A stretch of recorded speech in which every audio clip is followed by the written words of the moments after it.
السلام علیکم. وعلیکم السلام. یاسین مولوی صاحب خیر صحت ته ښه دی؟ خیر دی مفتي تاسو ښه؟ الله کرم دی. وختونه دې ښه تېرېږي. شکر دی الله رحم دی تاسو ښه؟ الله کرم دی. یاسین مولوی صاحب د زموږ استادو خبره چې روانه ده که نه، ښه. نو اول خبره خو دا د ستاسو په ذهن کې به وي چې زموږ د خضر حیات صاحب په چلن باندې خبره روانه وه چې حیات النبي صلی الله علیه وسلم عنوان او موضوع هغې کې دغسې وګو. تاسو به زما خبره مه اورئ، زه به ستاسو خبره واورم. ډېره به اوږده وم نه چې مختصر شي، خبره جوړ ته لاړه شي. بس ټیک ده، تاسو خپله خبره وکړئ وه. جی نو خبره د هغه ځایږي نه شروع شوه، زموږ پوسټونه کلیپونه د هغوی سره په منځ کې بلال مولوي صاحب هم پوسټونه کوله. مونږ بلال مولوي صاحب ته خپله دا مونږ فیصله کړې، بلال مولوي صاحب ته مونږ څه قسمه توجه نه ورکوو. ټیک. هغه اسماعیل مولوي صاحب کوله، مونږ خپل هغه د لاین نه لرې کړو چې مونږ په دې څیز نه یو قایل، نه د زبان درازۍ، نه د تکفیریت، نه په چا د الزامات. بیا د باره کې مونږ خبر ورته ته مونږ څه قسمه توجه نه ورکوو. د خضر حیات صاحب په دغه کې دم پوسټونه کول، وادان صاحب هم کوله.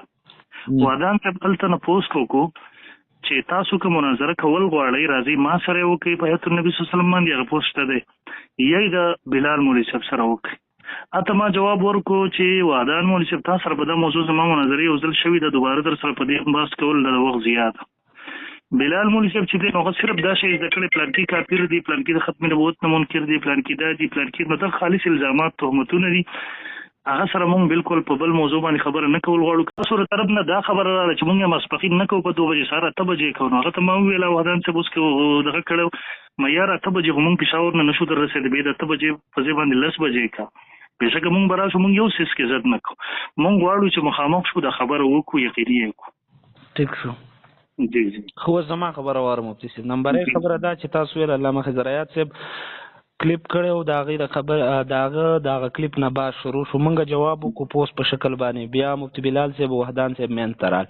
نمبر 1 خبره دا ده چې علامه خضر حیات صاحب مولانا الیاس ګومن صاحب له دعوت ورکړی د مناظرې، نو هغې د طرف نه تاسو جواب وکړو. نو علامه صاحب ویل چې تاسو زما برابر نه، لکه تاسو چې څنګه خبره وکړله چې بلال صاحب زه په دې پیډ کې اناني ګڼم، نو خضر صاحب ویل چې زه ندیم صاحب چې په دې پیډ کې زه اناني ګڼم او زه د ځان برابر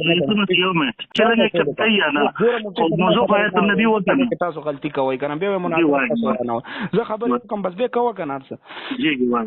نو خضر صاحب هغه له چیلنج ورکړی او د هغه له طرف نه تاسو رالی، نو هغه ویل چې تا زما برابر نه دی. ټیک شو، تاسو وایئ زه د هغه نماینده یم، نو هغه ویل چې تاسو ورته ووایئ چې دا د هغه نماینده دی، د هغه نه د پیډ باندې لیکل راوړي، نو زه به مفتي بلال صاحب له خپل طرف نه لیکل ورکړم، که نه نو مفتي بلال صاحب د خپل طرف نه مناظره کوي، هغه هم د خپل طرف نه مناظره کوي. نو بیا مفتي بلال صاحب چې ما چیلنج ورکړی دی ته د ختم نبوت نه منکر، که تاسو دا وایئ چې دا الزامات دی او دا تکفیري دی، داسې مفتي صاحب په دې به خفه کېږو نه. تاسو کتابونو کې دا دي چې د حیات النبي دا د ذریاتو د دین نه ده او دین پنځپیرین منکر دي، نو په لحاظه دیو کافر شو، ذریاتو د دین نه منکر کافر دی. په الفاظ دي دا رحمت هدایت الحیران او یادګار خطبه دا ټول نه به زه وښیم چې د حیات النبي صلی منکرین کافر دي، داسې نه دي ویلي. داسې پنځپیران کافر زور ځاته خبره ورمنه دوام خبرې مکه علم غیب منکرین ته خلکو کافر لیکلي، بریلیان ته کافر نه لیکي. ګوره په دغه کې فرق وي، ته خبره مه ګډوډه. دا ما ونه خو خو بس ټیک ده، په دې ټول خبرې بیا تا سره وکړم. دا ټیک شو، دا خپله خبره ګومن صاحب پیډ والا خبره هغه وکړه، بلال مولوي صاحب راغی منځ کې، زه بله درېیم ووایم خبره. ګوره اوسه پورې مفتي صاحب تاسو به دا الزامات تړه عذاب قبر نه منکر دی، پلانکې دی، تاسو مشران چې دوی تعلق بس مناظره مو کوو، خبره کوو. صحیح ده، زه نه کوم چې تاسو خفه کړئ.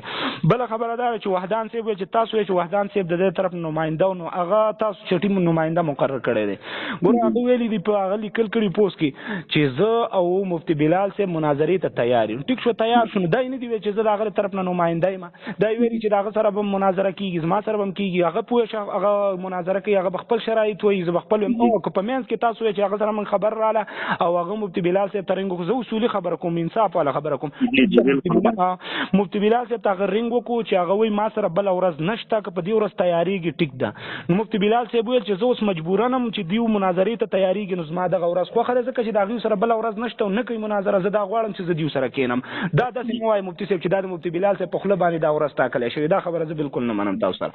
بله خبره دا چې تاسو یې چې موضوع چې د نو د حیات النبی دا هغه وحدان ویل چې موضوع بدای نو مفتی بلال صاحب سره وګړي دوه هغه وایسونه ماته دوانو جانبې نه راغلي دي مفتی بلال صاحب ته د سوي چې زما خپل موضوع ده کته حیات النبی په حیات النبی به مرسته تیار شم خدای غي نه مخکې زما د نوري موضوعات دي کته ډیر ما مجبوره کین نو زه به وایم حیات النبی ز کوم خو شرایط به زما په تبع مثال په تور ز په حیات النبی کې تنقیات اول کوم تنقیات مجلس چې معنی کړي د رشیدیم لیکلي زبر رشیدی په اصول چلیږم دا خبره تاسو وکړه چې مخکې کوم اصول دا وحدان بلال ته نه دي کړی مفتی